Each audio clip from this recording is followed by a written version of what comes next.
Hey guys, welcome back to TheLaxHer. If you're new here, we usually talk all things women's lacrosse, but today we are switching it up just a little bit because I had to hop on here and react to the March Madness finale last night.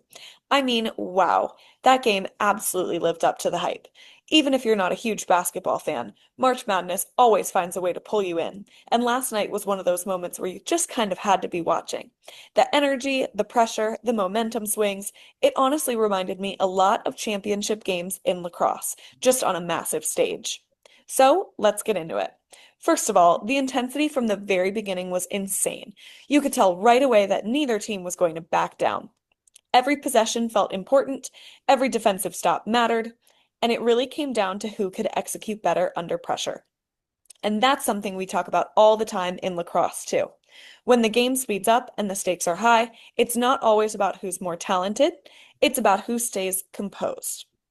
I think what stood out to me was how both teams handled momentum shifts. There were runs, there were moments where it felt like one team might pull away, and then immediately the other team responded. That back and forth is what makes championship games so fun to watch.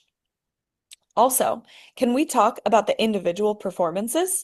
There were players who really stepped up when it mattered most, hitting big shots, making clutch plays, and just showing that confidence is what you need most in those moments. That's something that translates directly to lacrosse.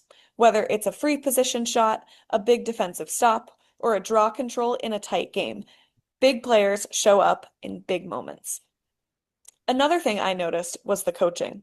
You could see adjustments happening throughout the game. Timeouts being used strategically, defensive matchups changing, offensive sets evolving. It wasn't just about what happened on the court physically, it was a mental chess match too. And again, that's something we see in lacrosse all the time. The best teams aren't just athletic, they're smart.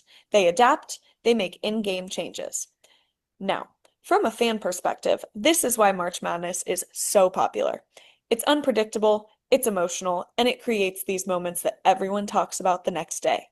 Even for us, being more lacrosse focused, it's still something that pulls you in because it's high level competition at its best. I also think it's cool to look at this from a broader sports perspective. Events like this grow the game, build community, and bring attention to college athletics as a whole.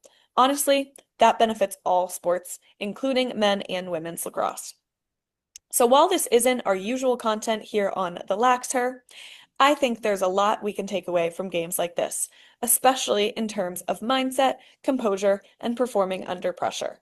But don't worry, we'll be right back to our regular women's lacrosse content, games, player to watch, all of that good stuff. If you guys watched the game, let me know what you thought in the comments. I want to hear your reactions. And also let me know if you like these kinds of crossover sports reactions, because I'm kind of into it. Don't forget to like, subscribe, and follow along for more content, and I'll see you guys in the next one.